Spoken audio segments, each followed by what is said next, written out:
तो आज हम करेंगे acid base and salt chapter की एक्टिविटीज का पार्ट नंबर 2। जैसे कि पिछली वीडियो में हमने 2.9 तक एक्टिविटीज कंप्लीट कर ली थी और आज हम कंटिन्यू करेंगे एक्टिविटी 2.10 से। तो चलिए शुरू करते हैं। तो एक्टिविटी 2.10 क्या करना है, देखिए। Take 10 millilitre water in a beaker. एक बीकर में आपको 10 मिलीलीटर ऑफ वाटर ले लेना। Add a few drops of concentrated H2SO4। Concentrated H2SO4 का मतलब क्या है, जहाँ पर एसिड का अमाउंट ज़्यादा है एंड वाटर का अमाउंट कम है, यानी कि ये बहुत ही ज़्यादा करेसिव होता है। To it and swirl the beaker slowly. ठीक है, यानी कि वो अब आपको यहाँ पे ध्यान से देखना है कि वो ये कह रहा है कि एक बीकर में हमने वाटर लिया है एंड उसमें कुछ ड्रॉप्स हमने कंसंट्रेटेड H2SO4 की डाली है। तो हमने इससे पहले ये पढ़ रखा था कि हमको अगर ये चीज़ करनी है, यानी कोई भी चीज़ कंसंट्रेटेड या डाइल्यूशन करना है, तो हम लोग किस तरह से करेंगे। तो करेक्ट वे कौन सा है हमारा, ये वाला। ठीक है, ये हमारा रॉन्ग वे है। क्यों, चलिए देखते हैं कि जब भी हम लोग एसिड में वाटर को मिलाएंगे या बेस में वाटर को मिलाएंगे, तो हमको करना क्या है कि एसिड में वाटर को नहीं मिलाना है। देखिए यहाँ पे क्या कर रहा है, वाटर को एसिड में मिला रहा है। इससे होगा क्या, यहाँ से जो छींटे उठेंगी वो हमारे फेस पर, हमारी बॉडी पर आ सकते हैं, और ये जो प्रोसेस होता है बहुत ही ज़्यादा एक्सोथर्मिक प्रोसेस होता है। चाहे आप एसिड को वाटर में मिलाइए या बेस को वाटर में मिलाइए, तो उस वजह से हीट भी जनरेट हो सकती है, जिसकी वजह से हमारा ये जो बीकर है ये भी ब्लास्ट हो सकता है।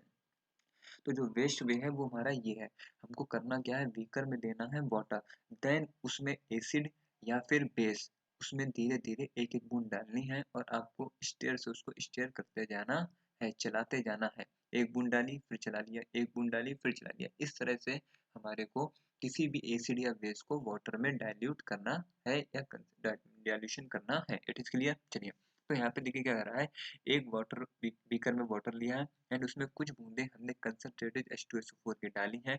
Touch the base of the beaker. अब कह रहा है आपको कि बीकर के बेस को टच करके देखिए। तो अभी अभी मैंने बताया कि जब भी हम लोग डाइल्यूशन का प्रोसेस करते हैं तो उसमें बहुत ज़्यादा हीट जनरेट होती है, यानी कि जो बीकर का बेस होगा वो क्या हो चुका होगा, इस समय हीट हो चुका होगा, यानी वहाँ पे बहुत ही ज़्यादा हीट जनरेट हो रही होगी, पहला। And there is any change in temperature, तो टेम्परेचर में चेंज मिलेगा, यानी टेम्परेचर में बढ़ोतरी होगी, सॉरी टेम्परेचर में, हाँ सॉरी बढ़ोतरी होगी। इज दिस एन एक्सोथर्मिक और एंडोथर्मिक प्रोसेस। अब जब हीट जनरेट हो रही है तो उसको हम लोग क्या बोलेंगे, एक्सोथर्मिक रिएक्शन। क्या बोलेंगे, it is a exothermic reaction या एंडोथर्मिक। अब बताइए एक्सोथर्मिक है कि एंडोथर्मिक है, तो यहाँ पर हीट रिलीज हो रही है तो यहाँ पर एक्सोथर्मिक रिएक्शन है। अब लास्ट पॉइंट देखिए, repeat this activity with sodium hydroxide pellets. Sodium hydroxide pellets का मतलब, सोडियम हाइड्रोक्साइड क्या, NaOH, sodium hydroxide pellets. Pellets का मतलब गोलियां टाइप की, टेबलेट्स टाइप की। एंड रिकॉर्ड योर ऑब्जर्वेशन, यानी कि ये क्या है, हमारा एक बेस है। पहले हमने एक एसिड लिया था और अब ये हमारा बेस है। तो सेम, जब भी तुम चाहे एसिड को वाटर में मिलाओ या बेस को वाटर में मिलाओ, सेम ऑब्जर्वेशन देखने को मिलेगी। हीट जनरेट होगा, हो सकता है थोड़ा कम हो लेकिन हीट जनरेट होगा। ये भी एक एक्सोथर्मिक रिएक्शन ही है। समझ में आई बात आपको, ठीक है। अब देखिए आपको, ठीक है। और जब भी हम वाटर को सॉरी एसिड को या बेस को वाटर में मिलाते हैं तो उस प्रोसेस को हम लोग क्या बोलते हैं, डाइल्यूशन करना। क्या बोलते हैं, डाइल्यूशन। और जब वो डाइल्यूट होता है, फॉर एग्जांपल के लिए हमने कहा कि हमने लिया था हमारा H2SO4, तो ये जब वाटर में जाएगा तो H positive and SO4 negative water में जाकर के ये आयनाइज्ड हो जाएंगे। ठीक है, तो जब भी हम डाइल्यूशन का प्रोसेस करते हैं तो वहाँ पे आयोनाइजेशन भी होता है। समझ में आई बात। ऐसे ही जैसे हमारा NaOH, ये हमारा जो बेस है, जब भी हम इसको वाटर में डाइल्यूट करेंगे तो हमारा Na positive and OH negative ionised हो जाएंगे। क्या हो जाएंगे, आयनाइज्ड। तो आपको ये बात और याद रखनी है कि जब भी हम डाइल्यूशन करते हैं तो उसमें आयोनाइजेशन का प्रोसेस भी होता है। It is clear. चलिए, नाउ एक्टिविटी 2.11। देखिए इसमें क्या, इसमें हमारे को पीएच के बारे में बता रहा है, पीएच स्केल के बारे में। देखिए क्या, test the pH values of solution given in table 2.2। Table 2.2 में कुछ सॉल्यूशंस आपको दिए गए हैं, ठीक है। उनका आपको पीएच वैल्यूज टेस्ट करना है। Record your observations and what is the nature of each substance on the basis of your observation, और उनका नेचर बताना है। तो मैंने फिल कर रखी है, लेकिन पहले आप एक दो बातें समझ लीजिए। देखिए, जो पीएच स्केल होता है इसमें क्या होते हैं, कुछ नंबर्स होते हैं 0 to 1, क्या होते हैं, कुछ नंबर्स होते हैं 0 to 14 तक, ठीक है। अब यहाँ पे जो ये जो नंबर होते हैं, जब भी हम जीरो से लेके, कहाँ से, जीरो से स्टार्ट करके 7 तक, ये हमारा 7, ठीक है। जीरो से 7 तक जो पीएच वैल्यूज आती है वो होती है एसिड की, किसकी, एसिड की।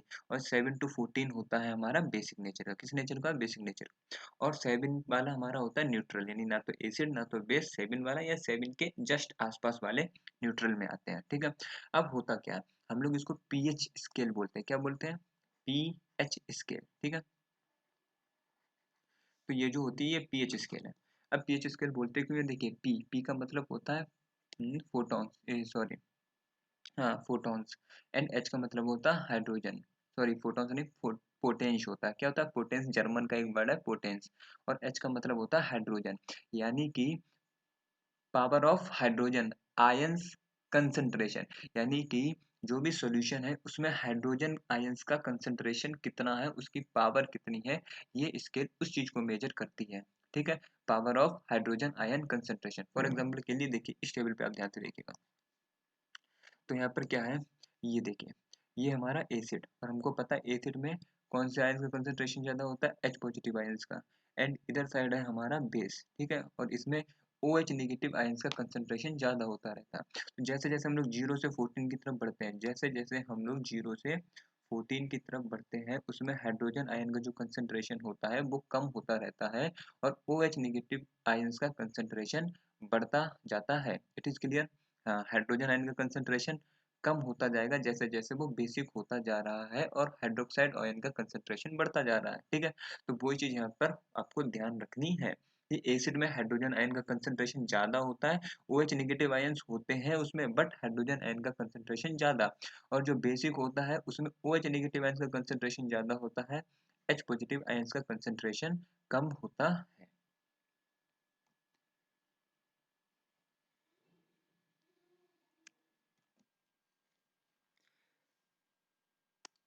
तो यहाँ पर मैंने लिस्ट पे सारे के कलर ऑफ पीएच पेपर का लिख दिया है, यानी और अप्रोक्सीमेट जो भी पीएच वैल्यू होती है वो लिख दिया, और उसका नेचर क्या होता है, जैसे हमारा सलाइवा।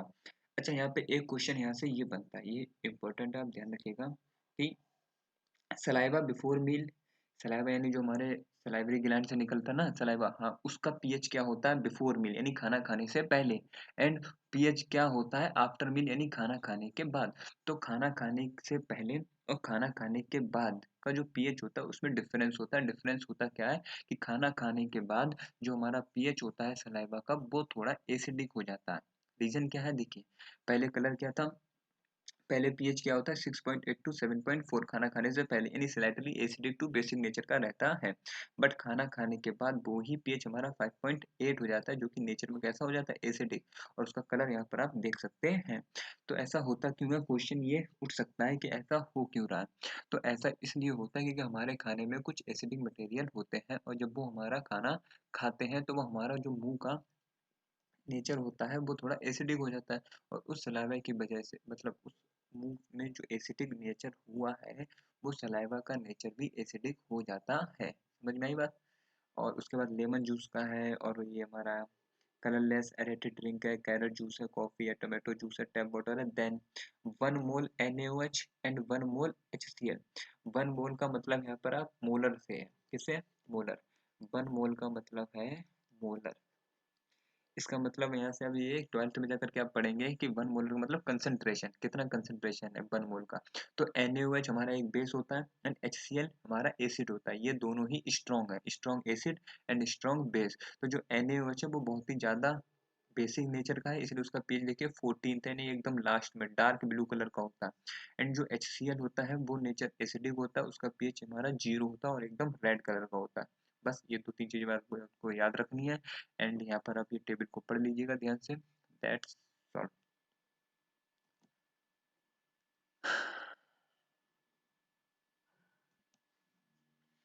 नाउ एक्टिविटी 2.12, देखिए इसमें क्या हो रहा है।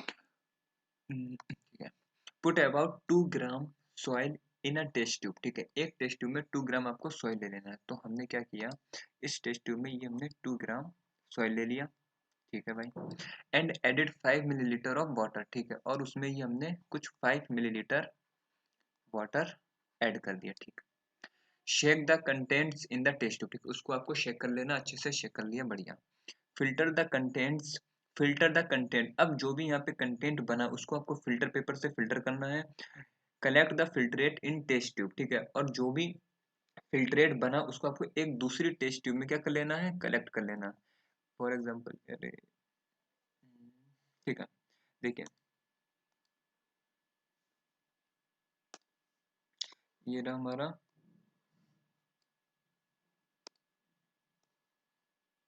ठीक है, ये देखिए अब यहाँ से जो भी फिल्ट्रेट बना, फिल्ट्रेट का मतलब ये, पहले पहली बात तो देखिए ये हमारा कंटेंट तैयार हुआ, ठीक है।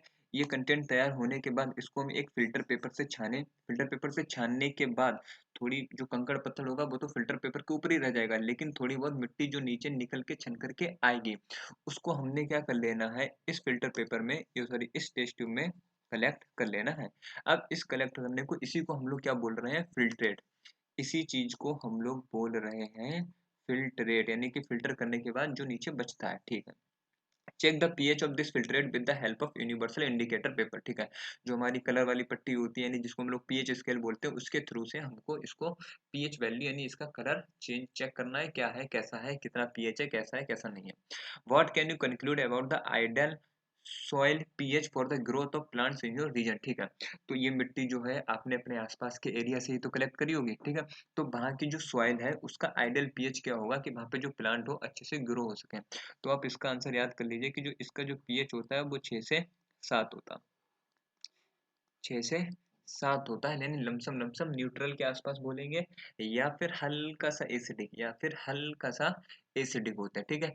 अब पहला क्वेश्चन तो ये उठता है कि क्या आइडल होना चाहिए, तो हमने बता दिया 6 से 7 पीएच होता है, ठीक है, ज़्यादा इंपॉर्टेंट एक्टिविटी नहीं है, बट फिर भी आपको पता होना चाहिए कि 6 टू 7 इसका पीएच रहता है हमारा आइडियल शॉप का।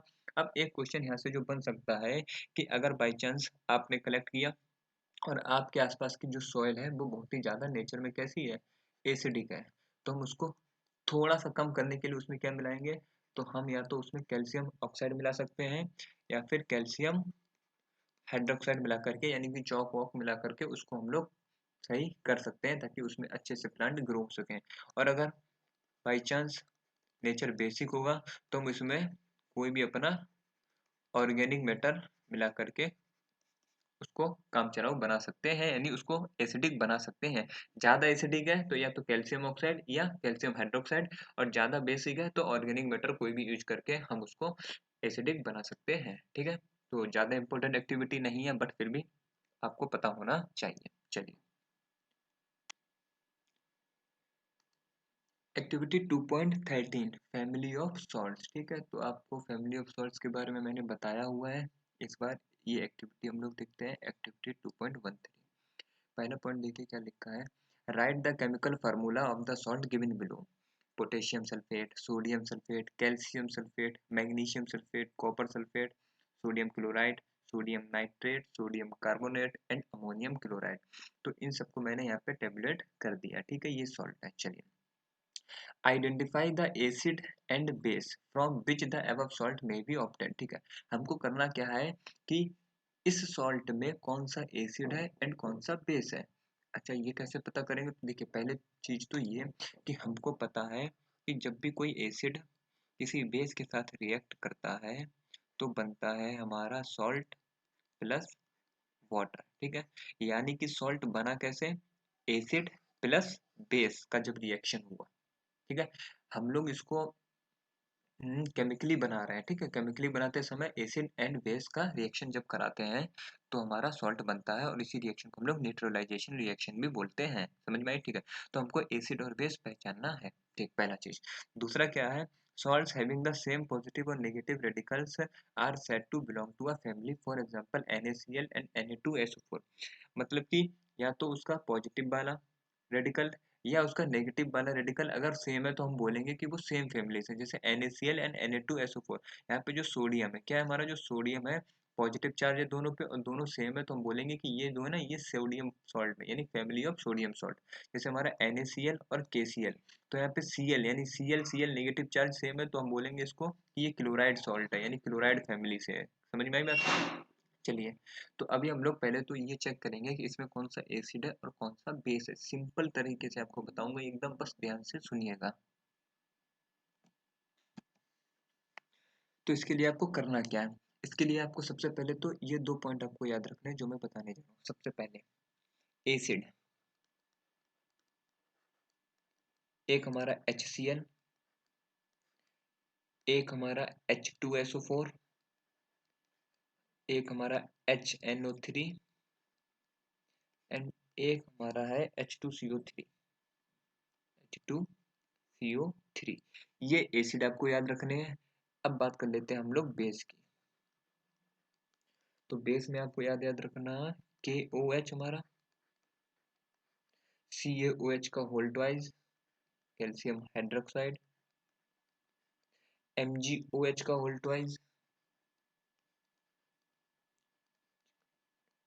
एक हमारा NaOH याद रख सकते हैं, इंपॉर्टेंट है, एंड एक CuOH का होल ट्वाइस। ठीक है, यानी इतने एसिड आपको याद रखने हैं एंड इतने बेस याद आपको रखने हैं। ठीक है, सिंपल है। Acid HCl, H2SO4, HNO3, H2CO3, base में KOH, हमारा NaOH, हमारा CaOH का होल ट्वाइस, हमारा MgOH का होल ट्वाइस एंड हमारा CuOH का होल ट्वाइस। ये याद रखने के बाद बस सब सिंपल है। अब आपका काम एकदम सेट है, लाइव सेट है। करते हैं, करना क्या है देखिए। अब जैसे कि आपका पोटेशियम सल्फेट है, तो पोटेशियम सल्फेट का सबसे पहले आपको केमिकल फार्मूला लिखना है। केमिकल फार्मूला अगर आता है तो बहुत बढ़िया, वरना आप लिख सकते हैं। कैसे लिखना है? पोटेशियम का मतलब होता है हमारा के, एंड सल्फेट का मतलब होता है हमारा SO4। ठीक है, के का जो वैलेंसी होता है वो +2, एंड सल्फर का होता है, सॉरी सॉरी, हमारा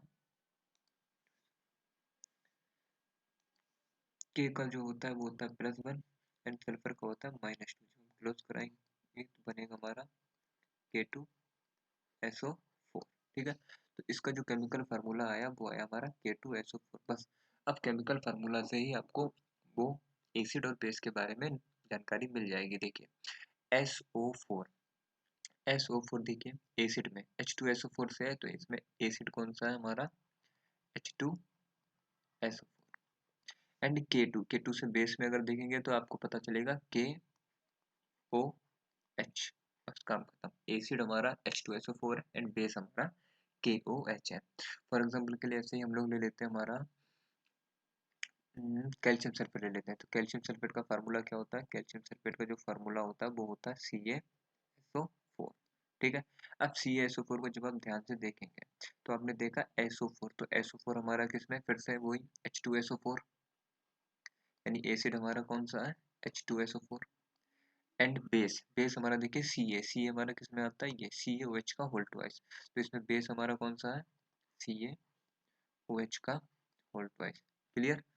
अब हम एक एग्जांपल और देते हैं, जैसे कि सोडियम क्लोराइड ले लिया। सोडियम क्लोराइड का फार्मूला तो आपको पता ही है, NaCl।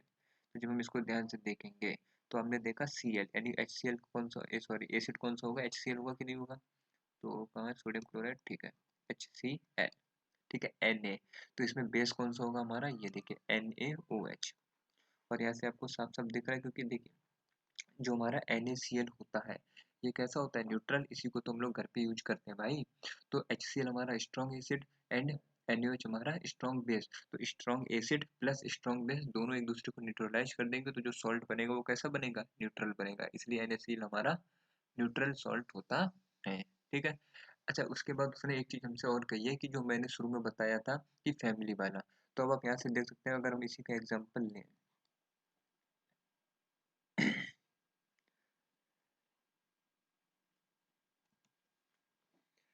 तो फैमिली की बात करें, जैसे हमारा देखिए NaCl और Na2SO4, इसमें कोई एक रेडिकल या तो पॉजिटिव वाला या तो नेगेटिव वाला सेम है अगर, तो वो उसी फैमिली का होता है। जैसे NaCl एंड Na2SO4 में देखिए पॉजिटिव Na पॉजिटिव Na, तो इसको हम लोग बोलेंगे सॉल्ट ऑफ सोडियम फैमिली। ठीक है, ऐसे NaCl KCl, इसमें Cl नेगेटिव वाला चार्ज सेम है, तो इसको हम लोग बोलेंगे क्लोराइड फैमिली का। तो इसी तरह से आप उसकी फैमिली को डिनोट कर सकते हैं। ठीक है, तो इस एक्टिविटी में था बस इतना ही। हम लोग चलते हैं नेक्स्ट एक्टिविटी पर। देखिए हमारी नेक्स्ट एक्टिविटी एक्टिविटी 2.14 ये भी पीएच से रिलेटेड ही है, बस पीएच ऑफ सॉल्ट है। तो यहाँ पे पहले इसको पढ़ लेते हैं। Collect the following salt sample, कुछ सॉल्ट के सैंपल्स हैं हमारे को, उसको कलेक्ट कर लेना। ठीक है, check their solubility in water. ठीक है, इनको हम लोग वाटर में डिसॉल्व करेंगे, तो जो भी सॉल्ट जितना ज़्यादा वाटर में डिसॉल्व हो जाएगा उसकी सोल्युबिलिटी उतनी ही ज़्यादा अच्छी होती है। तो बस हमको सोल्युबिलिटी को चेक करना है।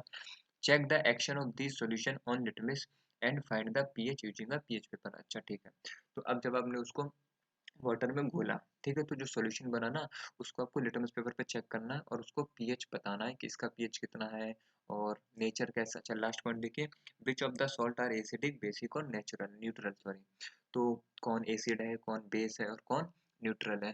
तो इसके लिए आपको ये पता ही होना चाहिए कि अगर उसका जो पीएच है वो 0 से 7 के बीच में आता है तो वो एसिड होता है, एंड 7 से 14 आ रहा तो वो बेसिक है, एंड अगर 7 आ रहा है, क्या आ रहा है 7, तो वो हमारा न्यूट्रल होता है। ठीक है, तो ये तो आपको पता ही है। तो हम चेक कैसे करेंगे, तो देखिए हमने पढ़ रखा है कि सॉल्ट, जो हमारा सॉल्ट होता है वो बनता कैसे है, तो कोई एक एसिड होना चाहिए कोई एक बेस होना चाहिए। जब इन दोनों को हम लोग रिएक्ट कराते हैं तो हमारा सॉल्ट प्लस वाटर बनता है। ठीक, क्लियर, ये तो पढ़ते आ रहा है और इसी को हम लोग न्यूट्रलाइजेशन रिएक्शन भी बोलते हैं। बट इन द केस अगर हम लोगों ने strong acid plus strong base ले लिया तो जो हमारा सॉल्ट बनेगा वो कैसा बनेगा, न्यूट्रल। क्यों, क्योंकि स्ट्रॉन्ग एसिड स्ट्रॉन्ग बेस दोनों एक दूसरे को न्यूट्रलाइज कर देंगे, तो जो सॉल्ट बनता है वो न्यूट्रल बनता है, प्लस वाटर हमारा इधर तैयार होगा। ऐसे ही अगर आपने weak acid plus weak base लिया तो भी सॉल्ट हमारा न्यूट्रल ही बनना। क्यों, क्योंकि weak acid plus weak base दोनों एक दूसरे को न्यूट्रलाइज कर देंगे, देन फिर से काम हमारा खत्म। बट इन द केस अगर आपने स्ट्रॉन्ग एसिड लिया प्लस वीक बेस ले लिया तो अब यहाँ पे जीतेगा कौन भाई, जो स्ट्रॉन्ग होगा वही तो जीत जाएगा। तो जो सॉल्ट आएगा उसमें किसकी प्रॉपर्टीज आ जाएंगी, स्ट्रॉन्ग कौन है, एसिड। तो जो हमारा सॉल्ट बनेगा ना वो हमारा बनेगा एसिडिक और प्लस वाटर। अब आपने क्या किया, वीक एसिड ले लिया एंड स्ट्रॉन्ग बेस ले लिया, तो भाई जीतेगा कौन, बेस। तो जो सॉल्ट बनेगा वो किस नेचर का बनेगा, बेस। क्लियर।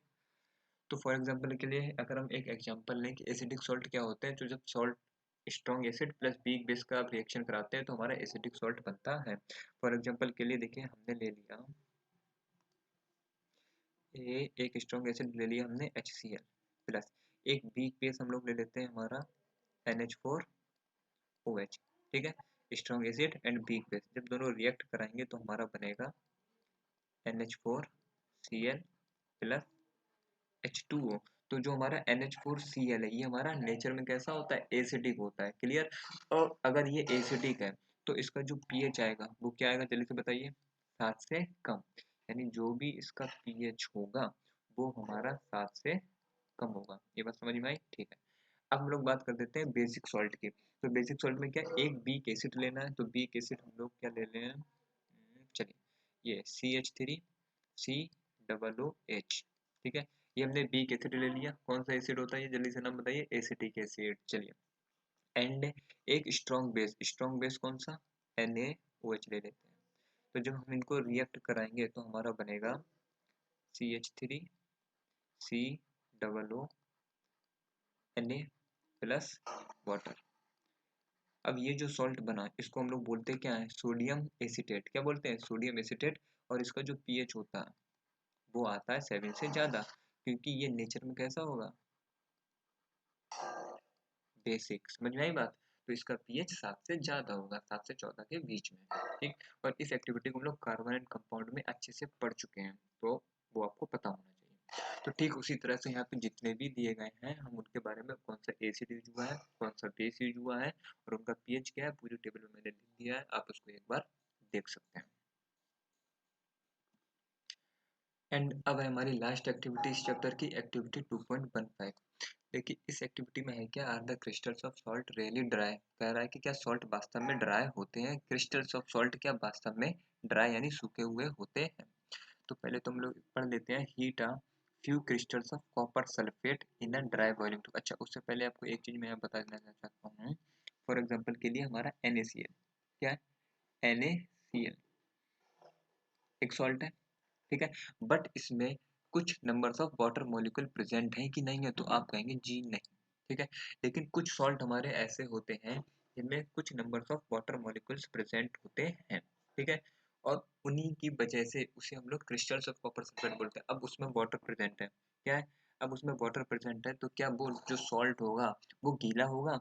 तो आंसर है नहीं, जो सॉल्ट होगा वो गीला नहीं होगा, क्योंकि वो जो वाटर प्रेजेंट होता है वो किस फॉर्म में प्रेजेंट होता है, क्रिस्टल्स के फॉर्म में। किस फॉर्म में प्रेजेंट होता है, क्रिस्टल्स के फॉर्म में होता है, जिसकी वजह से जो सॉल्ट होता है वो गीला नहीं होता है, और इसलिए हम उसको क्या बोलते हैं, वाटर ऑफ क्रिस्टलाइजेशन। पहले कुछ एग्जांपल्स मैं आपको दे देता हूँ।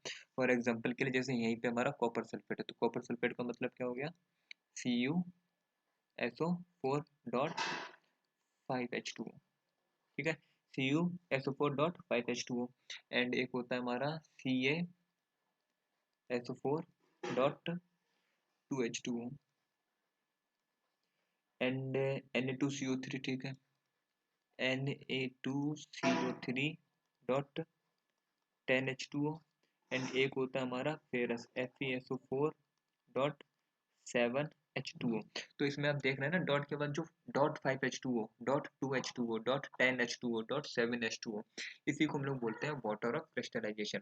अब वाटर ऑफ क्रिस्टलाइजेशन की डेफिनेशन होती क्या, तो बोलेंगे fixed number of water molecules are present in one formula unit of salt, यानी किसी भी सॉल्ट के वन फार्मूला यूनिट में जितने भी fix number of water molecules होते हैं उन्हीं को हम लोग वाटर ऑफ क्रिस्टलाइजेशन बोलते हैं। क्या बोलते हैं, वाटर ऑफ क्रिस्टलाइजेशन, ठीक है। अब इसको पढ़ते हैं क्या, तो देखिए कॉपर सल्फेट 5, 5 का मतलब क्या होता है, penta, pentahydrate, copper sulphate pentahydrate. Calcium sulphate 2, 2 का मतलब di, dihydrate, calcium sulphate dihydrate. Sodium carbonate 10, 10 का मतलब डेका, तो sodium carbonate decahydrate. Ferrous sulphate dot 7, 7 का मतलब हेप्टा, तो फेरस सल्फेट हेप्टाहाइड्रेट। क्लियर। चलिए अब हम लोग वापस आते हैं अपनी एक्टिविटी पर। तो बोल रहा है कॉपर सल्फेट, कॉपर सल्फेट का मतलब CuSO4.5H2O, ठीक है। इसके क्रिस्टल्स ले लेने एक ड्राई वॉल्यूम ट्यूब में। तो ये देखिए, ये हमारे पास है हमारी ड्राई वॉल्यूम ट्यूब, इसमें हमने क्या लिया, कॉपर सल्फेट का क्रिस्टल्स ले रखे हैं, ड्राई है, एकदम सूखी हुई है, ठीक है। अब हम इसको हीट कर रहे हैं, तो what is the colour of the copper sulphate after heating. अच्छा, जब हम इसको हीट कर रहे होंगे तो आफ्टर हीटिंग इसके कलर में क्या चेंजेस होगा, तो हीटिंग आफ्टर हीटिंग से पहले हमें ये पता होना चाहिए कि इसका कलर होता किस तरह का। तो देखिए CuSO4.5H2O, जो ये इसका कलर होता है वो होता है हमारा ब्लू कलर। किस कलर का होता है, ब्लू कलर का। हमने किया इसको हीट, जैसे ही हम लोग हीट करेंगे तो क्या हो जाएगा, इसमें से जो वाटर ऑफ क्रिस्टल्स थे वो अलग हो जाएंगे, यानी कि हमारा जो वाटर ऑफ क्रिस्टल्स हो गया वो क्या हो गया, अलग, और जिसकी वजह से इसका कलर जो हो जाएगा अब वो हो जाएगा किस कलर का, व्हाइट कलर का, और ये वाटर के क्रिस्टल्स अलग हो चुके हैं। कह रहा है do you notice water droplets in the boiling tube, where have this come from. अब ये कहाँ से है, तो भैया अभी तो बताया कि जब हमने इसको हीट किया तो वाटर के क्रिस्टल्स अलग हुए, और वो क्रिस्टल्स अलग होकर के यहाँ पे साइड साइड में चिपक गया, तो वाटर के ड्रॉपलेट्स यहाँ से आए। अच्छा, उसके बाद क्या कह रहा है, देखो इसकी बुद्धि में क्या चल रहा है, add 2-3 drops of water on the sample of copper sulphate obtained after heating, ठीक है। हीटिंग के बाद जो आपको कॉपर सल्फेट मिला, तो लो भाई CuSO4, ये तो मिला था हमको, हीटिंग के बाद जो मिला ना उसमें फिर से वाटर मिला दो भाई, लो फिर से वाटर मिला दिए। तो जैसे ही फिर से वाटर मिला, सॉरी, हम इसको वाटर मिला तो फिर से क्या हो जाएगा, CuSO4.5H2O। तो ये तो फिर से क्रिस्टल्स ऑफ कॉपर सल्फेट बन गया, और जैसे ही क्रिस्टल्स ऑफ कॉपर सल्फेट बनेगा तो ये किस कलर का था, वाइट कलर का हो गया था ना, लेकिन फिर से किस कलर का हो जाएगा, ब्लू कलर का हो जाएगा कि नहीं हो जाएगा। तो देखो, what do you observe, is the blue colour of copper sulphate restored, तो हाँ भाई रीस्टोर्ड हो जाएगा, क्योंकि दोबारा उसमें वाटर ऑफ क्रिस्टल्स के फॉर्म में आ चुका है। तो ये थी हमारी एसिड बेस एंड सॉल्ट्स की सारी एक्टिविटीज। आशा करता हूँ आपको अच्छे से समझ में आई होंगी। चलिए, थैंक यू।